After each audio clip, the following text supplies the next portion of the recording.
یہ بغداد میں ہو، وہاں بھی قبر کے اندر ہو، اور میں کہوں جی مجھے پانی پلا دو، تو اب وہی بات وہی جملہ صرف فریم آف ریفرنس بدلنے سے ایاک نستعین کی وائلیشن ہو جائے گی۔ یہ پروٹوکول اللہ ہی کا ہے کہ آپ دعا میں صرف اللہ ہی کو پکار سکتے ہیں، اللہ کے سوا کسی کو نہیں پکار سکتے۔ اَمَّن يُجِيبُ الْمُضْطَرَّ اِذَا دَعَاهُ، بھلا بتاؤ تو کون ہے جو اضطراب اور پریشانی میں گھرے ہوئے شخص کی فریاد کو سنتا ہے جب وہ شخص اس کو پکارے۔ وَيَكْشِفُ السُّوءَ، اور وہ اس سے برائی دور کر دیتا ہے۔ وَيَجْعَلُكُمْ خُلَفَاءَ الْأَرْضِ، اور زمین پہ تمہیں اگلوں کا خلیفہ کرتا ہے، یعنی تمہارے ماں باپ مر جاتے ہیں تو تم مر جاؤ گے، تمہاری اولاد۔ اِلَٰهٌ مَّعَ اللَّهِ، کیا اللہ کے ساتھ کوئی اور الہ بھی ہے؟ قَلِيلًا مَّا تَذَكَّرُونَ، بہت ہی کم نصیحت تم پکڑتے ہو۔ تو میں نے کہا یہاں پہ اللہ طرف مارا ہے اللہ کے ساتھ کوئی اور الہ ہے جو مصیبت اور پریشانی میں گھرے ہوئے شخص کی فریاد کو سنے، تو اٹ مینز کہ جس شخص کو بھی آپ مشکل کے لیے غائب میں مدد میں دعا کے طور پر پکار رہے ہیں، گویا آپ اسے الہ مان رہے ہیں۔ ویسے پکارنے کا کوئی جھگڑا نہیں ہے، یہ خام خواہ وہ بیچ میں یا رسول اللہ کو لے آتے ہیں، ہم تو لبیک کا یا رسول اللہ آج کی ڈیٹ میں بھی قائل ہیں، المدد نہ کہیں، یہ واضح چیز ہے۔ سر یہ ایک آیت اتنی بھاری ہے، اکثر آپ کو کہتے ہیں نا قرآن میں یہ بتائیں کہ یا علی مدد نہیں کہنا چاہیے، سر یہ ہے، یا شیخ عبد القادر جیلانی مدد نہیں کہنا چاہیے، سر یہ ہے۔ اور کس طریقے سے آپ کو سمجھایا جائے؟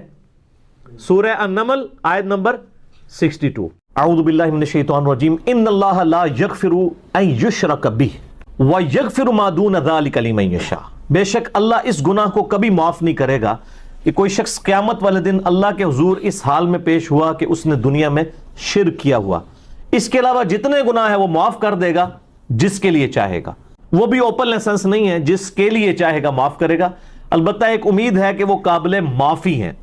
وَمَن يُشْرِكْ بِاللَّهِ فَقَدْ ضَلَّ ضَلَالًا بَعِيدًا، جو شرک میں مبتلا ہوا وہ گمراہی میں دور جا پڑا۔ اچھا دنیا کے اندر یہ شرک معاف ہو جائے گا، سورۃ الفرقان کی آیت نمبر 70 میں آیا ہے کہ جو دنیا میں شرک سے توبہ کر لے گا ہم اس کے گناہوں کو بھی نیکیوں سے بدل دیں گے، یہ یعنی اللہ کی رحمت کا غلبہ ہے۔ لیکن شرک کے معاملے میں اللہ تعالیٰ بہت، جس کو کہتے ہیں نا یہ شرک is the most sensitive issue in the sight of اللہ، اللہ کے حضور سب سے زیادہ حساس معاملہ شرک کا ہے۔ دنیا میں توبہ کر لی معافی ہے، جامعہ ترمذی میں حدیث ہے کہ موت کے غرغرے سے پہلے یعنی نزع کا عالم طاری ہونے سے پہلے اگر کوئی توبہ کر لیتا ہے تو اس کی توبہ قبول ہے، لیکن آخرت میں اگر کوئی شخص معافی مانگے گا بھی اور وہ مشرک ہوا تو اللہ تعالیٰ اس کی توبہ قبول نہیں کرے گا۔ لا تبدیل لکلمات اللہ، اللہ کے کلمات نہیں بدلیں گے۔ اگر کوئی شخص یہ کہے نا کہ اللہ تعالیٰ چاہے تو وہ مشرک کو بھی معاف کر سکتا ہے، یہ کلمات کفر ہے، یہ محال ہے، کیونکہ اللہ کے کلمات نہیں نا بدلتے۔ اگر وہ معاف کر دے گا تو قرآن پاک میں کیا ہے کہ شرک معاف نہیں ہوگا، تو یہ کنٹراڈکشن آ جائے گا دونوں باتوں میں۔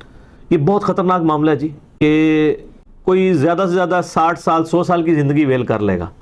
اب انصاف کا تقاضا دنیاوی اعتبار سے تو یہی بنتا ہے کہ اگر کسی نے 100 سال شرک کیا ہے تو 100 سال اسے دوزخ میں چلایا جائے، اس کے بعد چھوڑ دیا جائے، لیکن اللہ تعالیٰ فرما رہا ہے کہ میں معافی نہیں کروں گا اور ہمیشہ کے لیے دوزخ میں پھینک دوں گا۔ والعیاذ باللہ تعالی۔ اللہم اجرنا من النار، اللہم اجرنا من النار، اللہم اجرنا من النار۔ یقیناً اللہ کا ظرف بہت بڑا ہے، لیکن یہ جرم بہت بڑا ہے اصل میں۔ اس جرم کا کم از کم عذاب یہی ہونا چاہیے کہ ہمیشہ کی دوزخ۔